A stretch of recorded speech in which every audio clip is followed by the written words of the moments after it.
Bem, pessoal, vamos lá.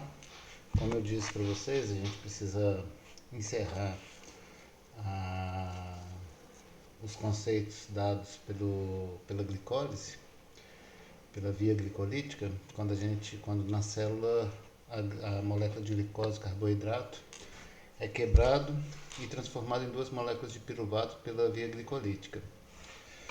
Bom, o destino desse piruvato depende de quais circunstâncias, de qual situação e que tipo de célula que está acontecendo aquelas reações da via glicolítica.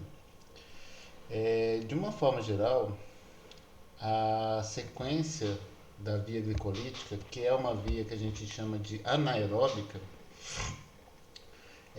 ela segue para a via aeróbica. Anaeróbica e aeróbica, o próprio nome está dizendo, é em relação à dependência ou não de oxigênio. Naqueles processos que nós vimos até então, naquelas reações, que é a transformação da glicose, oxidação da glicose até piruvato, esse processo aqui, hora nenhuma, a gente viu entrando oxigênio nisso aqui, certo? Então são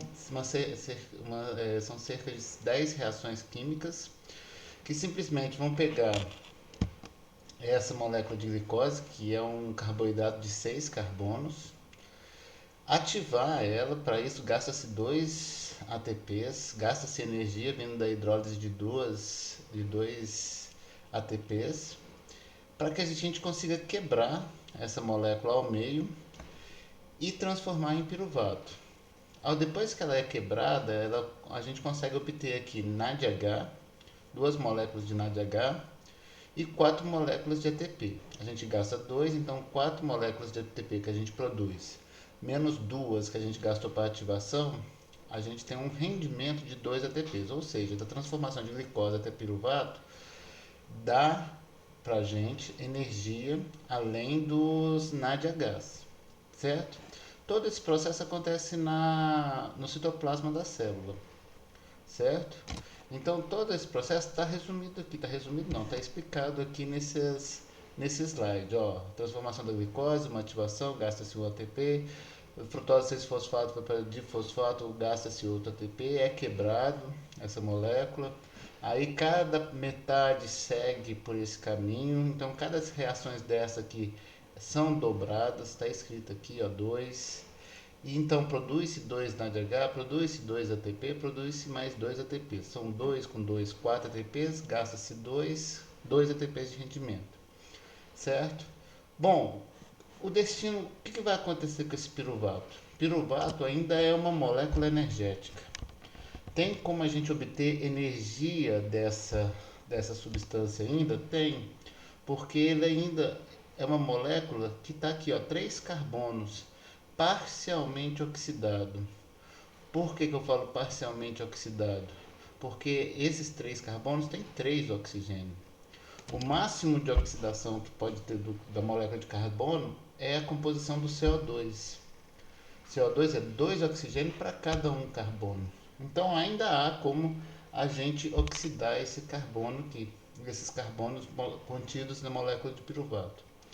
Porém, para que aconteça essa oxidação, é necessário que a célula tenha mitocôndrias. Por que a gente fala que é necessário que as células tenham mitocôndrias? Vocês devem se lembrar das aulas de biologia celular, que as principais funções referentes à mitocôndria é funcionar como uma caixa de energia, como motor energético da célula. Ela fornece energia para a célula. Só que existem células que não têm mitocôndria, por exemplo, as hemácias. Então, se elas não têm um motor de energia, como é que elas obtêm energia?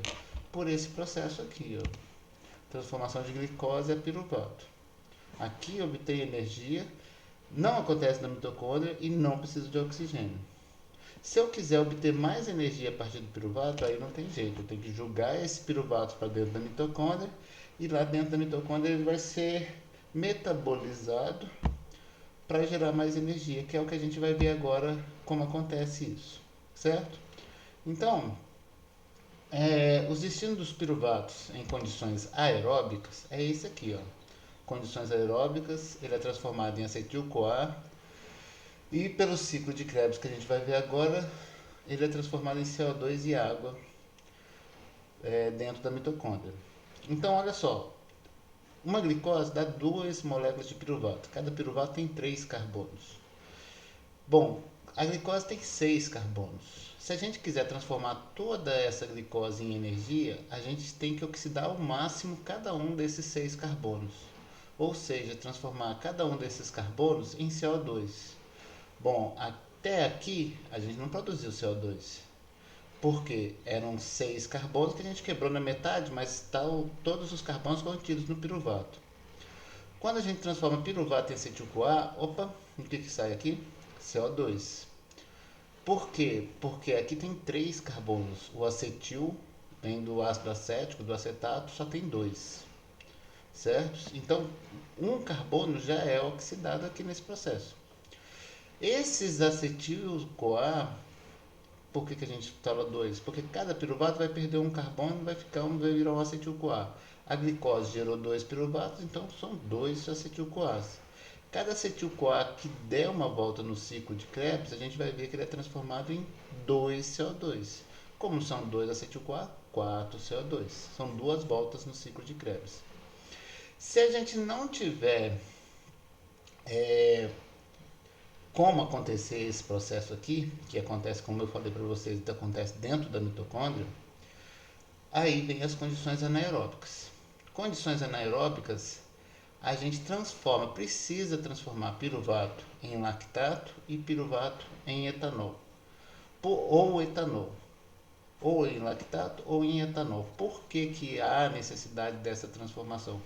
Porque essa rota aqui, que é quem faz isso aqui, é a lactato desidrogenase, ela é capaz de regenerar o NADH produzido aqui. Por que a gente fala regenerar? Bom, vamos lá. O NAD é um derivado de vitamina. Todas as vitaminas a gente tem que ingerir da dieta. Então a gente não consegue produzir indefinidamente o NAD dentro da nossa célula. Então, por exemplo, vamos lá. Eu tenho uma célula lá onde ela tem 100 moléculas de NAD, de nicotinamina adenina dinucleotídeo, certo? É um derivado da niacina, que é uma vitamina. Então eu tenho 100 moléculas. Essas 100 moléculas vai manter. O que acontece com essas 100 moléculas? Elas são capazes de receber elétrons, certo? E o NAD+, é capaz de se transformar em NADH. Essa reação que está mostrando aqui, ó, vocês estão vendo, a transformação de gliceraldeído 3-fosfato para 1,3-bifosfobicerato. Para isso aqui acontecer, eu preciso de NAD+, recebendo os elétrons e transformando-se em NADH. Se eu não tiver NAD+, essa reação não acontece. Então, o que acontece? O que acontece na célula? Vamos supor que eu tenha 100 moléculas de NAD. Essa reação aqui vai poder acontecer 100 vezes. Como cada molécula de glicose faz isso 2 vezes, o que acontece? Eu posso quebrar 50 moléculas de glicose, nesse exemplo que eu estou dando. Certo? Assim que eu quebrar 50 moléculas de glicose, todo o meu NAD+, vai estar na forma de NADH. Se eu não tiver como pegar esses elétrons aqui e passar para frente, e aí quando ele passa esses elétrons para frente, ele volta a ser NAD+, ou seja, regenerar isso aqui, se eu não tiver como regenerar o NADH a NAD+, eu não tenho como essa reação acontecer mais, certo? E essa transformação piruvato a lactato ou piruvato a etanol serve para fazer isso. Aquele NADH produzido aqui naquela etapa que eu mostrei para vocês, ele é regenerado aqui e transformado em NAD+, ou seja, ele pega elétrons aqui e passa para cá. Ele pega elétrons aqui e passa para cá, certo? E volta a possibilitar a transformação de glicose em piruvato. Se não acontecesse essa transformação de piruvato em etanol ou piruvato em lactato, a gente pararia a produção de energia porque a gente não teria mais NAD+ para fazer a transformação de glicose em piruvato. certo? Então não pode parar em piruvato. Em condições anaeróbicas, a gente tem que transformar, regenerar o NAD+, a partir do NADH produzido na via glicolítica. Em condições aeróbicas, esse mesmo piruvato, ao invés de ser transformado em lactato ou etanol, tende a entrar na mitocôndria, ser transformado em acetil-CoA e ser completamente oxidado pelo ciclo de Krebs, ciclo do ácido cítrico, certo? A CO2. Bom, é isso aqui que a gente vai ver como acontece agora. Bom, então, o que acontece? O ciclo de Krebs começa com acetil-CoA. E a gente vê que ele dá uma volta aqui e volta ao começo. Por isso que ele é chamado de ciclo. São reações onde o primeiro, que é o oxalacetato, se junta com o acetil-CoA, vira citrato, dá uma volta e volta a ter oxalacetato.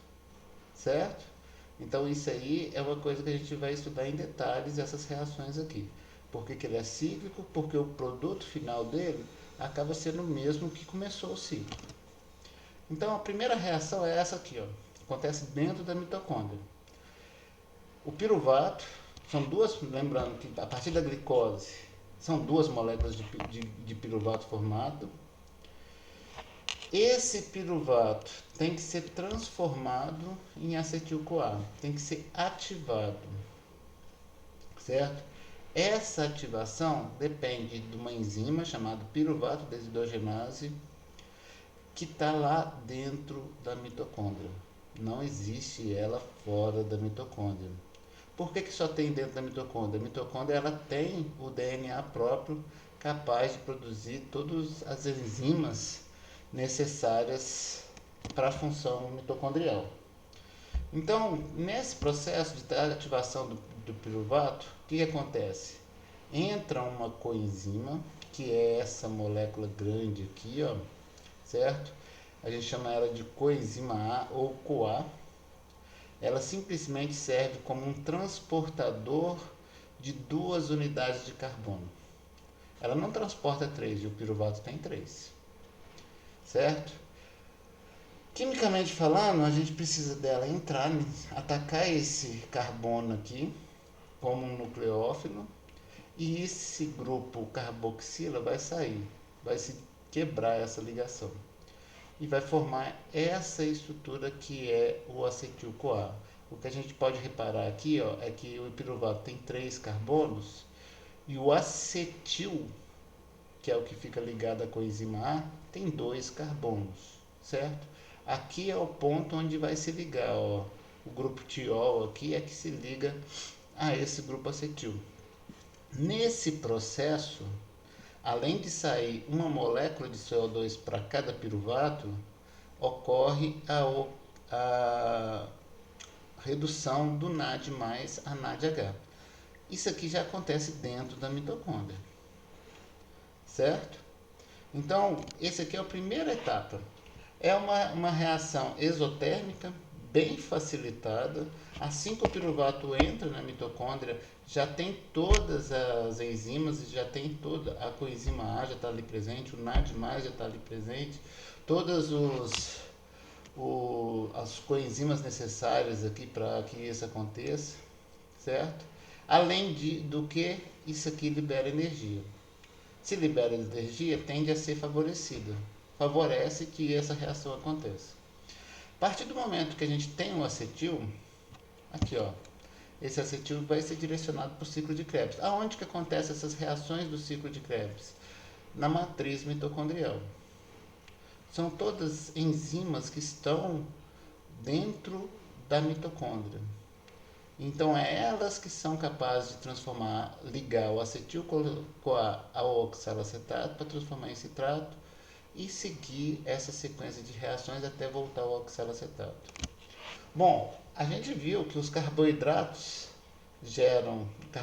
glicose, por exemplo, gera o piruvato e esse piruvato tem que ser descarboxilado para virar acetil-CoA, para entrar no ciclo de Krebs.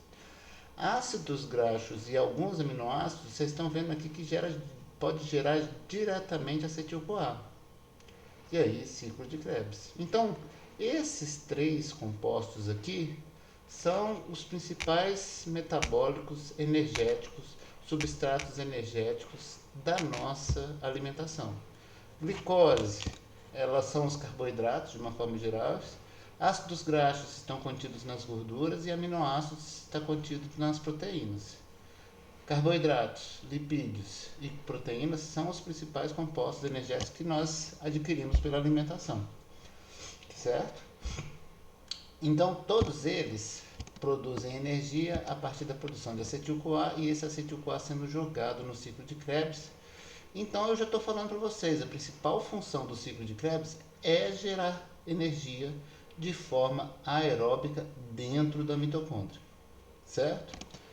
Então, vamos lá. Vamos ver, a gente já transformou o piruvato em acetil-CoA. E agora o que vai acontecer com esse acetil-CoA? Eu chamo a atenção para essa figura aqui, porque ela tem os termos, os nomes das reações que a gente acompanha no ciclo de Krebs. Então a primeira é uma condensação, a gente vai juntar esses dois carbonos que provenientes ou do piruvato, ou dos lipídios, ou dos aminoácidos, na forma de acetil-CoA, com um oxalacetato que está presente. O oxalacetato, a estrutura dele está aqui, gente. São 4 carbonos. Então, 4 carbonos com mais 2 carbonos viram uma molécula de 6 carbonos, que é o citrato. Citrato é o mesmo ácido cítrico que está presente nas frutas e tudo mais, nas frutas cítricas, certo?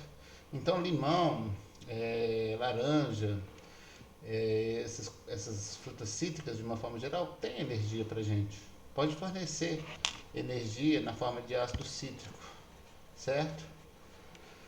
Bom, quando tem essa condensação, 4 carbonos mais 2 formam um composto de 6 carbonos, que é o citrato. Bom, a próxima reação, vocês estão vendo aqui, é uma transformação, uma desidratação. Sai uma molécula de água e transforma o citrato em cisaconitato. E aí, de repente, uma hidratação para transformar em isocitrato. O que tem diferença do citrato para o isocitrato? Apenas, então somente aqui, ó. A hidroxila que estava aqui nesse carbono do meio passou para o carbono do canto. Isso aqui é o isocitrato, esse aqui é o citrato. Então essas duas reações é simplesmente uma isomerização, certo? A gente desidrata, depois hidrata e troca a hidroxila de lugar. Bom, o próximo processo é uma descarboxilação oxidativa. O que vai acontecer aqui? A gente vai tirar o primeiro CO2 dessa molécula de isocitrato. Bom, a gente colocou 2 carbonos. Qual que é o objetivo do ciclo de Krebs? Transformar esses 2 carbonos aqui em CO2, em 2 moléculas de CO2. A primeira está aqui, certo? Então, a partir dessa reação, o que a gente tinha era 6 carbonos, agora a gente tem só 5, ó. 1, 2, 3, 4, 5, certo? Esse composto que a gente acabou de formar, a gente chama de alfa-cetoglutarato, certo? Quem gosta de química orgânica, esses nomes ajudam muito a entender o que está acontecendo. Por exemplo, alfa-cetoglutarato, a gente está falando que o carbono alfa ele tem uma função ceto. Aqui, ó, esse aqui é o ácido carboxílico, esse aqui é o carbono alfa, ceto, C-O. Mas quem não gosta não precisa se preocupar. Não é dessa forma que a gente vai cobrar essa disciplina, certo? Então, esse alfa-cetoglutarato, ele pode ser transformado em succinil-CoA. Ó, o que está acontecendo aqui? Ele tem 1, 2, 3, 4, 5 carbonos, de repente ele se transforma em succinil. 1, 2, 3, 4. O que aconteceu? Simplesmente saiu esse grupo ácido carboxílico. Saiu como? Saiu como CO2. E a gente, ao mesmo tempo, essa mesma enzima faz a ativação, coloca uma coenzima A. Sempre que a gente usa essa coenzima A, é como se ela fosse capaz de ativar. Quando a gente tira a coenzima A, a gente geralmente consegue produzir energia ou produzir NADH, que também a gente vai ver que dá energia.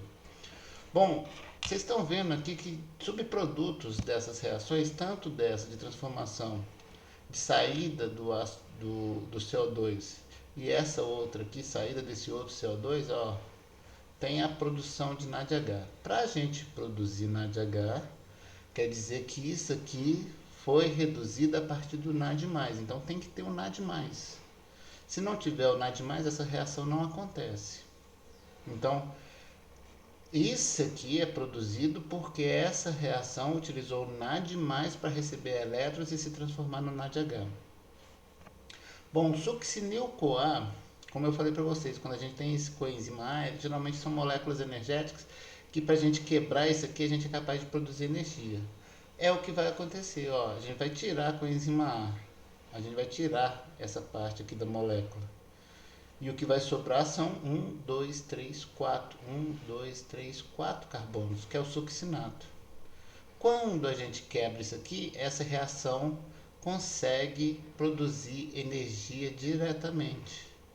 Então, essa enzima, apesar dela ser capaz de transformar GDP em GTP, é comparável à fosforilação e produção de ATP. O GTP, a única diferença é que ele tem uma guanina no lugar de uma adenina, certo? Mas é a mesma coisa em termos energéticos. Então a gente está produzindo energia por um processo que a gente chama de fosforilação ao nível do substrato. O que quer dizer fosforilação ao nível do substrato? É uma fosforilação das moléculas energéticas dentro do sítio ativo da enzima. Que a gente vai ver que existe outra fosforilação, que é a fosforilação oxidativa, que depende de oxigênio, certo? Então são dois processos que produzem energia na forma de GTP aqui no caso é GTP, ou ATP, como a gente viu naqueles processos da glicólise, da via glicolítica. Bom, esse succinato, desculpe, tem que ser transformado em oxalacetato. Bom, a primeira é uma desidrogenação, transforma succinato em fumarato. Isso aqui é uma oxidação que vocês estão vendo aqui, ó, é que a gente está tirando hidrogênios daqui. Esses hidrogênios são recebidos pelo FAD, que se transforma em FADH2. O fumarato sofre uma hidratação e vai para malato. Esse malato sofre uma desidrogenação e vai se transformar em oxalacetato. Nesse processo produz-se mais NADH. Então vamos lá, para a gente entender isso aqui, pessoal, sem ficar tão preocupado com o nome das enzimas. A gente não vai se preocupar com o nome das enzimas. São 1, 2, 3, 4, 5, 6, 7, 8. 1, 2, 3, 4, 5, 6, 7, 8 enzimas, que não é o importante, a gente saber o nome dessas enzimas. A gente tem que entender o contexto, tem que saber o processo em si. Uma molécula de acetil-CoA, para entrar no ciclo de Krebs, ela precisa do oxalacetato. Forma uma molécula de 6 carbonos. Libera-se coenzima A. Essa coenzima A, ó, pode ser utilizada aqui, ó, certo? E vai sair aqui e pode ser utilizada aqui. Então, coenzima A não é um problema para o ciclo de Krebs acontecer. Bom, o isocitrato, se a gente for seguindo, o que vai acontecer? Vai sair água, vai entrar água. Produz um NADH. Produz um CO2. Produz outro CO2. Produz um NADH. Produz um GTP ou ATP. Se vocês quiserem considerar isso aqui diretamente um ATP, não tem problema. Produz um FADH2. Produz outro NADH. Então, cada volta, cada acetil-CoA que entra nessa via, nesse ciclo, para chegar ao oxalacetato, o oxalacetato estava presente. Então a gente vai considerar daqui para frente, ó. O que acontece como produto final? Um NADH, um CO2, outro NADH, dois NADH, outro CO2. Não tem como ter mais CO2, porque tem 2 carbonos aqui do acetil. Então acabou, aqui a gente oxidou completamente. O que a gente vai fazer agora é regenerar o oxalacetato. Então a gente produz 2 CO2 e até aqui 2 NADH. Aqui 1 ATP, aqui um FADH2 e aqui mais um NADH para regenerar esse oxalacetato. Então olha só, vamos dividir. Até o succinil-CoA a gente produziu 2 CO2 e 2 NADH como produto final. Do succinil-CoA para frente a gente produz um ATP, um FADH2 e mais um NADH. Então são 3 NADH, 1 FADH2, 2 CO2 e 1 ATP, produtos de cada ciclo de Krebs que oxida cada molécula de acetil-CoA, certo?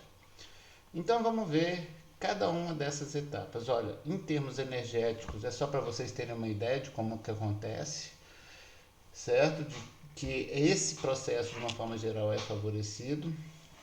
O acetil-CoA se junta ao oxalacetato, olha o ΔG, ou seja, isso aqui é uma reação exotérmica que faz com que ela seja espontânea. Transformação de citrato em isocitrato, a variação de energia livre é pequena, basta você ter bastante citrato que vai favorecer a formação do isocitrato. O isocitrato em alfa-cetoglutarato, produção do NADH primeiro. A oxidação do alfa-cetoglutarato a succinil-CoA produz ou CO2. Aqui a gente produziu o primeiro CO2, aqui na etapa seguinte a gente produz outro CO2, um NADH, outro NADH sendo produzido. E vocês estão vendo que de uma forma geral, se a gente somar, a gente vai ver que esse processo todo ele é exotérmico. Ele gera energia para a célula, certo? Então, o ΔG sendo negativo quer dizer que aquela reação tende a ser favorecida no sentido do produto e que ela está liberando energia. E o que acontece? Quanto mais o ciclo de Krebs acontece, mais a gente faz o ciclo de Krebs girar, mais a gente está produzindo energia e está produzindo calor para a nossa célula. Todas essas reações, quando a gente não aproveita essa variação de energia, a gente acaba liberando isso na forma de calor. Bom, conversão do succinil-CoA em succinato, a gente libera e produz um GTP, libera coenzima A e produz um GTP, que é a mesma coisa, sinônimo de ATP. Oxidação do succinato a fumarato produz um FADH2. E eu chamo a atenção aqui, para vocês verem aquilo que eu falei. Para a gente produzir NADH, a gente precisa do NAD+. NADH, a gente precisa do NAD+. Se isso começar a acontecer tudo nesse sentido, a gente vai transformar todo o NAD+ em NADH. NADH não pega mais elétrons. NAD+ pega elétrons. Então, a diferença desse composto aqui para esse é que esse aqui tem 2 elétrons a mais. Se ele não passar esses elétrons para frente e voltar a ser esse, não tem como essa reação acontecer. É o que a gente chama de regenerar o NADH ao estado oxidado dele. Esse processo aqui é uma oxidação, é o que a gente chama de oxidações biológicas. Para que aconteça a oxidação, perda de elétrons, eles têm que perder elétrons para alguém que ganhe esses elétrons. Quem vai ganhar os elétrons é o NAD+. Quando ele ganha, vira o NADH. Se ele não passar esses elétrons para frente, não tem como ele receber mais elétrons. É simplesmente isso que acontece. Da mesma forma que o NAD+, o FAD se transforma em FADH2. Mesma coisa. Apesar da gente estar mostrando aqui na forma de hidrogênio, entenda como se isso aqui fosse elétrons. Daqui para cá, perde-se 2 elétrons. Quem ganha esses 2 elétrons é o FAD, que vira FADH2. Se ele não passar esses elétrons para frente e ficar livre desses hidrogênios, ele não consegue fazer essa reação aqui acontecer mais. O que vai acontecer? Se a gente não regenerar esses NADH e esses FADH2, a gente para o ciclo de Krebs. Parou o ciclo de Krebs? Acaba. Não tem como essa célula obter mais energia, certo? E a gente vai ver que o processo que a gente vai estudar, que é a cadeia de transporte de elétrons, serve justamente para regenerar isso aqui, para passar os elétrons para frente e chegar no produto final, que é o oxigênio. O oxigênio é o último receptor desses elétrons. Por que a gente chama de cadeia de transporte de elétrons? Porque a gente vai passando de uma molécula que quer um pouco menos desses elétrons para outra que quer mais. Aí outra que quer mais, outra que quer mais. O último ponto é o oxigênio, que é o que mais quer esses elétrons para ele. A hora que ele recebe, ele se transforma em água, certo? Mas lá no começo, ele regenerou o NADH a NAD+. É o processo da cadeia de transporte de elétrons. Bom, aí a gente vai ver que tem a transformação do fumarato em malato, a oxidação do malato em oxalacetato, que tem a produção de NADH novamente. Essas reações todas aqui fazem o seguinte, fazem uma média para a gente pensar na questão da glicose, que a gente viu até agora, em termos de energia e NAD. Bom, a gente vai pegar a glicose que entrou na nossa célula. Primeira reação é transformar ela em glicose 6-fosfato. A gente gasta um ATP, certo? Então aqui, ó, menos um ATP, a gente gastou energia. Depois a gente vai transformar a frutose 6-fosfato em frutose 1,6-bifosfato. Esse outro fosfato veio de outra molécula de ATP. Bom, lá na via glicolítica, a gente quebrou essa frutose, quebrou essa glicose em duas moléculas de gliceraldeído 3-fosfato, e a transformação delas em 1,3-bifosfoglicerato produz NADH. São duas moléculas, então 2 NADH citoplasmático, lá no citoplasma. Bom, o bifosfoglicerato para 3-fosfoglicerato é uma daquelas reações da glicólise que produz ATPs. Como são duas moléculas acontecendo, são 2 ATPs. Isso aqui é fosforilação ao nível do substrato, a mesma coisa do ciclo de Krebs. O fosfenolpiruvato para piruvato é outra fosforilação ao nível do substrato, que é a transformação final lá da glicose, a etapa final da transformação da glicose em piruvato, que vai produzir mais 2 ATPs. Então, em termos de citoplasmáticos e da glicólise, a gente tem isso que a gente já estudou naquela aula anterior, que são produção de 4 ATPs, e aqui a gente gasta 2, ou seja, o rendimento são 2 ATPs e 2 NADHs, que está no citoplasma da célula, certo? Bom, a partir daqui a gente pode passar um traço aqui, ó, que a partir daqui do piruvato, a gente vai acontecer em células que têm mitocôndria. Tudo isso aqui precisa de mitocôndria para acontecer. Primeiro, transformação de piruvato em acetil-CoA gera NADH. São 2 piruvatos que veio da glicose, então 2 NADHs dentro da mitocôndria. Transformação de alfa-cetoglutarato em succinil-CoA, mais 2 NADHs. Succinil-CoA em succinato, são 2 GTPs, que corresponde a 2 ATPs. Succinato para fumarato, FADH, produção de FADH. Por que a gente está falando 2 aqui? Porque a gente está considerando uma molécula de glicose que gerou 2 piruvatos e vai gerar 2 acetil-CoAs. Então, 2 voltas no ciclo de Krebs.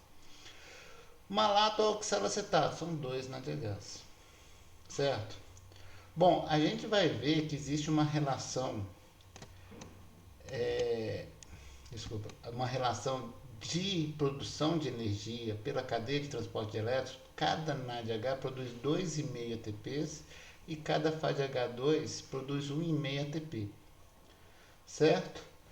Então, o que a gente está falando? 2 FADH2 vezes 1,5, 3. NADH vezes 2,5, 5. Vocês estão vendo que aqui tem um ponto, porque esse NADH é citoplasmático. E isso aqui, que a gente fala essa relação, é na mitocôndria, ou seja, esse aqui tem que entrar na mitocôndria. Em algumas células ele entra na mitocôndria como NADH mesmo, e outras células, para ele entrar, ele é transformado em FADH2. Entendeu? Então, dependendo do tipo de célula, ele pode ser considerado um FAD, dependendo do tipo de célula, pode ser considerado um NAD. Bom, mas somando-se em termos energéticos, cada molécula de glicose pode gerar para mim 32 ATPs. Uma coisa que eu gostaria de chamar a atenção é que no capítulo de livro que eu passei para vocês, talvez, eu não tenho certeza, eu tenho que confirmar depois, mas muitos capítulos de livros que tem por aí considera, arredonda esses números aqui. Então considera FADH2 2 ATPs e NADH 3 ATPs, certo? Isso vai gerar um número igual a 38 ou 36 final. Então não é completamente errado, certo? Você falar que uma molécula de glicose gera 38 ATPs, como o pessoal do ensino médio costuma dizer muito, mas o mais aceito atualmente, que foi calculado por experimentos e tudo, é esses valores aqui, 30 ou 32 ATPs.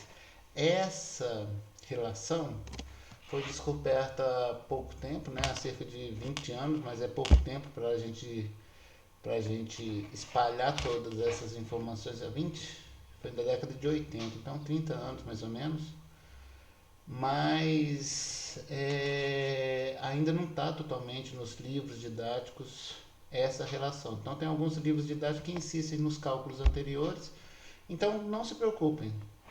Colocando a relação 3 ou 2,5 para cada NAD, 2 ou 1,5 para cada FADH2, a gente considera. Mas tem que entender esses processos de transformação de glicose, ser oxidado completamente e produzir energia, certo? Bom, o que a gente costuma chamar, o que a gente costuma falar como a principal função do ciclo de Krebs é essa, produção de energia.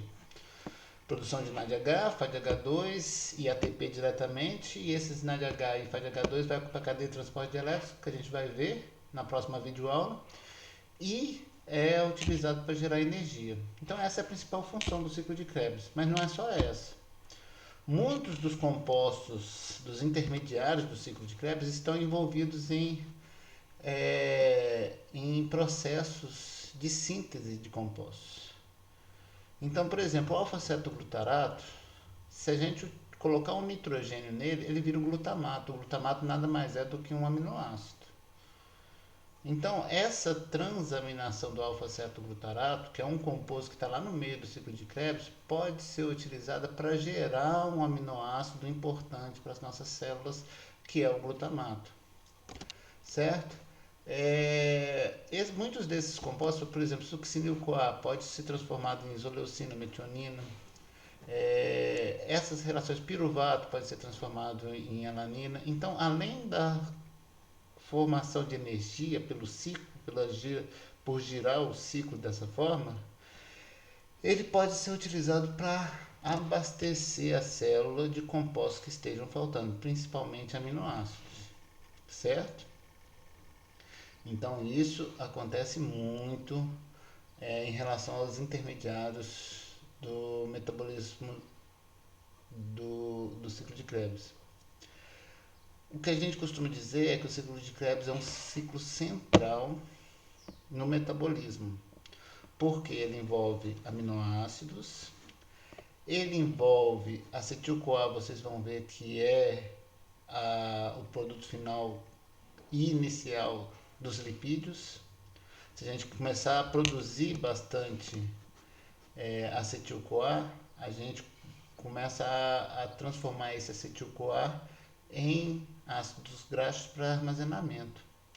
Assim como quando a gente tem processo de lipólise, obtenção de energia a partir de lipídios, o que a gente produz de produto final da oxidação dos ácidos graxos é acetil-CoA. Ele entra direto no ciclo de Krebs. Glicose, a gente transforma em piruvato e abastece o ciclo de Krebs. Em algumas situações, como vocês viram a gente mostrar na gliconeogênese, a gente utiliza intermediários do ciclo de Krebs para produzir piruvato para gerar glicose. A gliconeogênese utiliza muitas vezes intermediários do ciclo de Krebs. Então, é um ciclo central no metabolismo. Apesar da principal função ser a obtenção de energia, em alguns casos ele vai estar girando, as reações vão estar acontecendo para abastecer e transformar compostos em outros, para abastecer a célula. Ou para, quer ver uma coisa? De uma forma geral, em termos energéticos, qual o momento do nosso dia que a gente esperaria que o ciclo de Krebs estivesse mais parado? Possivelmente após a alimentação. Então vamos lá, no almoço a gente bateu aquela pratada de macarrão, enchemos nosso organismo de carboidrato. O que vai acontecer ali? Se a gente faz aquela refeição e dá aquela dormidinha pós-prandial ali de 1 hora, 2 horas mais ou menos.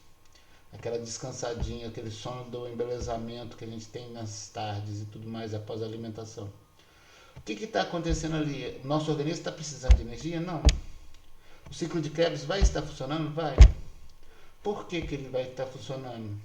Porque nessas condições a gente tem excesso de glicose sendo quebrada a um excesso de piruvato e produzindo excesso de acetil-CoA.